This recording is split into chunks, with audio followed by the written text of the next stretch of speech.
Bonjour, chers étudiants.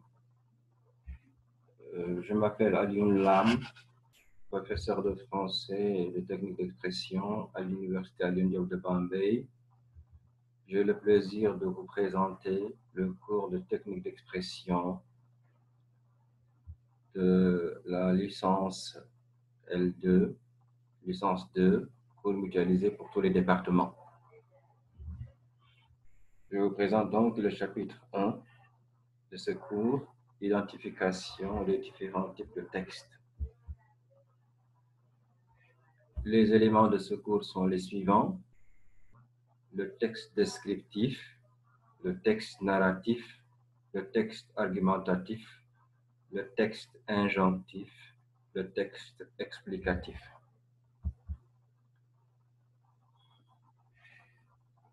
L'objectif de ce cours est d'amener les étudiants à identifier à partir d'un indice précis les principaux types de textes littéraires.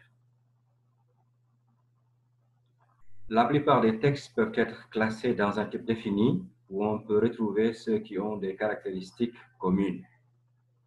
C'est bien parce que les textes ont des caractéristiques qui les distinguent qu'on peut les classer dans des types définis. Ces types regroupent les textes qui ont des caractéristiques semblables. Ainsi, on distingue 5 types de textes.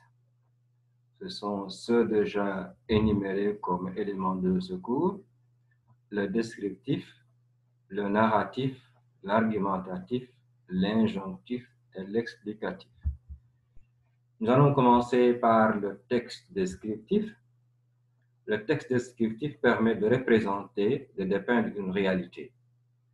Cette réalité peut être un objet, il peut s'agir d'un personnage, il peut s'agir d'une situation. Mais réalité, ça peut signifier aussi, cette réalité peut être aussi imaginaire, une fiction. Autrement dit, décrire un objet ou une réalité, c'est en présenter les caractéristiques ou les particularités par écrit ou oralement. Vous comprendrez donc que dans un cours consacré à la typologie des textes, on s'intéresse beaucoup plus à la dimension écrite qu'à la dimension orale. Nous allons maintenant aborder les caractéristiques du texte descriptif. Le premier type de caractéristiques sont les caractéristiques lexicales. Parmi celles-ci, on note la présence de champs lexicaux. Alors, qu'est-ce qu'un champ lexical? Un champ lexical est constitué par l'ensemble des termes relatifs à un même domaine. C'est ainsi que le champ lexical de la famille comprend, entre autres mots, le père, la mère, les enfants, le frère, la sœur, etc.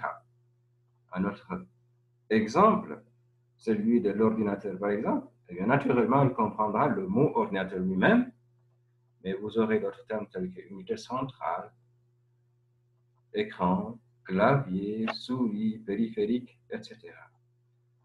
Dans un texte descriptif, les champs lexicaux peuvent renvoyer à la réalité décrite elle-même ou à l'impression qu'on veut en donner.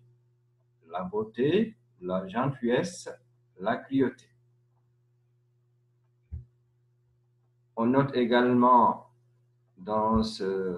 parmi les caractéristiques lexicales la présence de champs sémantiques.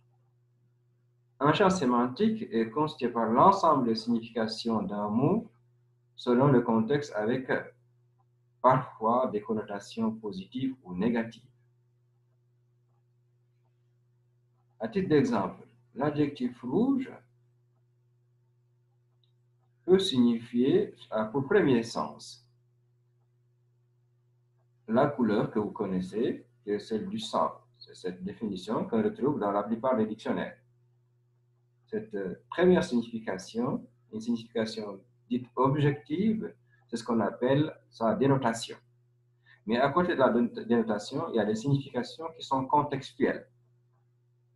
de ce qu'on appelle ses connotations. Alors, ces connotations, elles peuvent être positives ou négatives. Le mot rouge accolé à l'armée, donc armée rouge, pendant longtemps désignait l'armée soviétique. Eh bien, selon que l'on est partisan de l'armée soviétique, du communisme, parce que le rouge symbolise également le drapeau du communisme, cet adjectif-là, dans ce sens-là, va être considéré comme positif ou négatif, va être affecté d'une connotation positive ou négative, selon le bord où on se situe. Si on est communiste, cette signification sera positive. Si par contre, on est libéral, américain par exemple, cette connotation va être négative. On note également la présence de verbes d'état, le texte descriptif étant véritablement le champ, le lieu privilégié des verbes d'état. Vous les connaissez, mais on peut en rappeler quelques-uns. Être, sembler, demeurer, paraître, rester, avoir l'air. Présence d'image, comparaison, métaphore, allégorie, périphrase. Dans un texte descriptif, les organes de sens seront également fortement sollicités. Caractéristiques grammaticales. Alors, on note la présence de compléments circonstanciels de lieu, l'imparfait, ayant l'aspect dilatif, l'imparfait est le temps par excellence de la description. Mais on peut également rencontrer le présent de narration, le présent plutôt intemporel, si on veut donner à la description un caractère intemporel, ou si on veut lui donner un aspect actuel, on peut également utiliser le présent. La présence des présentatifs, voici, voilà, c'est, il est, il y a. Voici la plus belle fille du monde. Voilà une situation plutôt délicate. L'expansion du groupe nominal se rencontre également, et ce sont là des procédés de caractérisation. L'adjectif qualificatif, la position, la subordonnée relative, le complément du nom. Voilà, en quelque sorte, les expansions du groupe nominal. Le système d'énonciation est marqué par la prédominance de la troisième personne du singulier.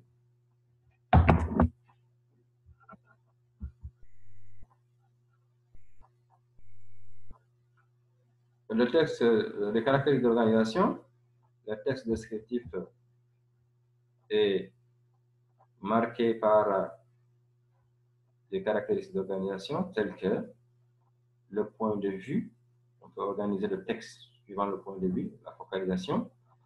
Alors, la focalisation répond à la question qui voit et donc à distinguer, à ne pas confondre avec la narration. La narration répond à la question qui parle. Il existe trois types de focalisation.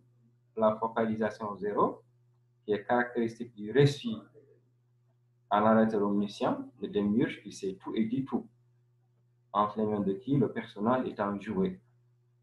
Ici, au regard de l'information fournie, le narrateur est supérieur au personnage.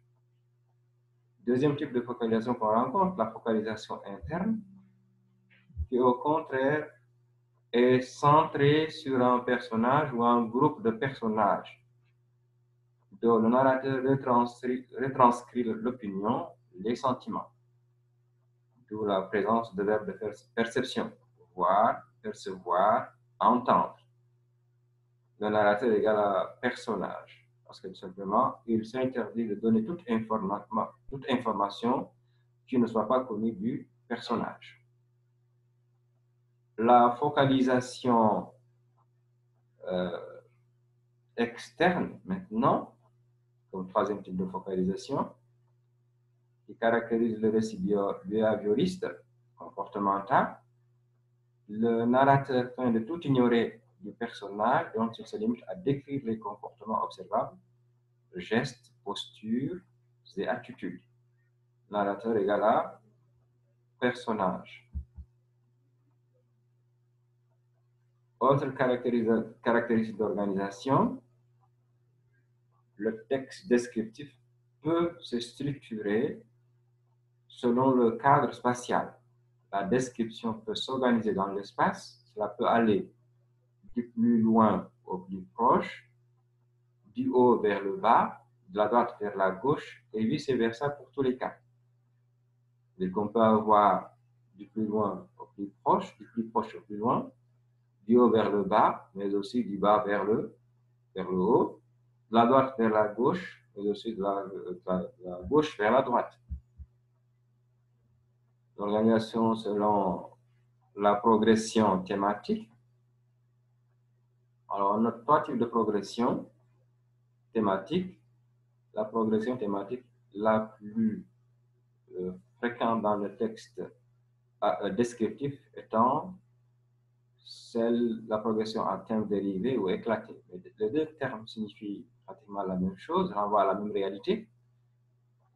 Il faut comprendre que le thème ici c'est une notion grammaticale à l'origine.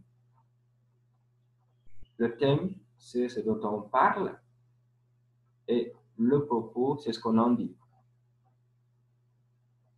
Ainsi, Ali va au marché, Ali est le thème et va au marché, c'est le propos, c'est ce qu'on dit à propos de Ali. Maintenant, dans la progression à thème éclaté, un thème général ou hyperthème est éclaté en sous-thème ou hypothème. Donc, si on l'éclate en sous-thème, ces sous-thèmes-là sont donc dérivés de ce thème général. Donc, pourquoi il y a les deux appellations? Thème éclaté, c'est relatif au thème général qui est éclaté en sous-thème. Thème dérivé, cela concerne les sous-thèmes qui ont été dérivés du thème général qui a été éclaté. Donc, dans la progression à thème dérivé, on peut donner comme exemple le thème du visage, qui est lui-même, vous en convenez, un sous-thème de celui du corps d'une façon générale. Mais on peut éclater ce thème-là du visage en sous-thème. Par exemple, on peut décrire le nez d'abord, les yeux, les pommettes, le front, les lèvres, etc. Ce sont autant de thèmes, de sous-thèmes qui vont être dérivés du thème du visage. Mais si c'est la progression à thème dérivé ou éclaté est la plus prédominante dans le texte descriptif, cela n'exclut pas qu'on puisse y rencontrer les autres types de progression. Ainsi, la progression à thème linéaire. Dans ce type de progression, le thème se succède tout simplement.